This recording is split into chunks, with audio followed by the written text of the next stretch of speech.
Hello, my name is Tavon Wright, and welcome to my video discussing the body ritual of the Nacirema article. So let's begin. So what did I think of the Nacirema article? Frankly, I thought it was a pretty entertaining read. I especially love the part where they were describing how people brush their teeth, how the women shave, and how men shave. Women shave versus how men shave. Excuse me.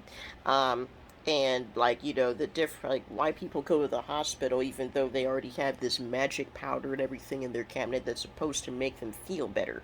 And even though people are like, oh, let's not go there, they still trust in it at all costs. It was quite an interesting read. I read it twice, actually.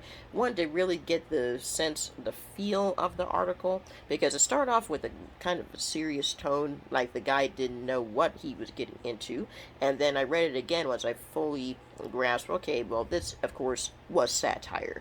It was a brilliantly done satire, because I felt like I was reading one of those old journals that you read in history books, and at the first reading, I did feel just a little bit uncomfortable, because I was like, well, I don't know where this is going to go at first, but then once I read it, I was like, okay, good. They're not going to be describing people as, as mystic and using like all sorts of crazy terms. So I was relieved to find that my fears were unfounded and was amused at the content within it. So it's definitely a great read if you want to go ahead and check that out. So, what's a communication pattern or ritual seen in a culture that might be seen from an outside observer? It might seem strange. Well, I'm glad you asked.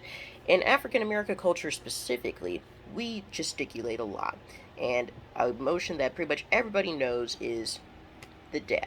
So, just a quick look, it'll be basically fist bumping, chest hugging, just a sign of solidarity and a sign of adoration or trust between two mutual parties. It originated in African American culture in the 70s, and now every color of people use it. Latino, white, everybody. It's to show solidarity as our brothers. We use gestures as much as words to communicate adoration or contempt for people. African Americans, they maintain strong eye contact with people when they're talking, doing their best to read people's faces, and we also listen very carefully to people's voices. So if we sense a shift in somebody's voice, we can tell immediately if they're getting excited or if they're getting angry or disappointed in something.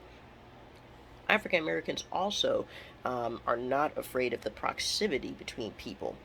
So sometimes this can be seen when you go outside and you see like a group of people all standing close together having nice private conversations, or conversations are loud enough for you to hear but still when close within a group. We're not afraid to get up to other people. So, and then also density of words is considered. So usually we don't launch into long stories or anecdotes unless like we are unloading about something pretty heavy. So, as with all people, our pattern of communication has changed quite a bit throughout history.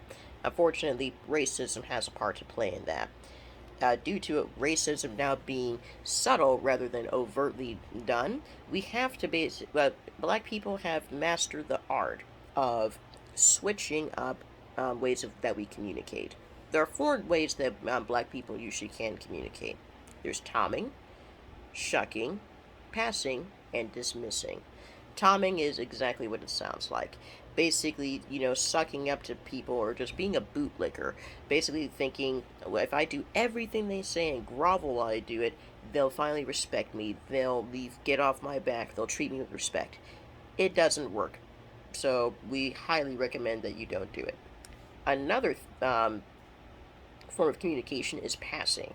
So passing would basically be your adopting elements of one culture to pass as a member of that culture, and in the same way you're denying your own culture. This isn't seen as this is seen just as bad as tomming. So you gotta so definitely don't do that. um, Shucking and dismissing are two sides of the same thing. Literally, they're giving into the stereotypes that are perpetuated by racists in society. But while they're acting the same stereotype and basically just doing what other people think they are. They're cognitively rejecting it. So they know that's not what they are. That they know that the stereotypes don't make them, but they act like the stereotypes because that's all they'll be seen as by the general populace. And as I said in my last section, being able to read the cues of someone's body language or their facial expressions can really tell us how we should communicate and approach certain people. So, there are a few good things that these changes have made. Due to black culture being prevalent in many sports and entertainment, a lot of our habits, such as gesticulation, like some of our ways of speaking, as well as gestures such as the aforementioned dap, have been adopted by people of many colors. And it's a wonderful thing. But like seeing our culture being embraced by other cultures is a wonderful, heartwarming thing. Unfortunately, racism is still alive, and some people are still trying to bring racism back and trying to make it overt as it was back in the 20s through the 60s. And there are still people, no matter how well you speak, no matter how well you behave, have preconceived notions that apparently all black people are loud, all black people have no sense of personal space, all black people um, do is cause trouble or something. So we still have to keep that in mind whenever we communicate with people. Unfortunately, yeah, we're going to encounter all sorts of people people like that throughout our day to day. But the best thing we can do is just to not engage and to move on with our day. We are worth more than that. So that's going to be it for this particular video. Thank you for watching, and do forgive my rambling a little bit. I'm not too good with doing speeches without note cards. But either way, I hope you enjoyed hearing my thoughts, and thank you. You have a nice day.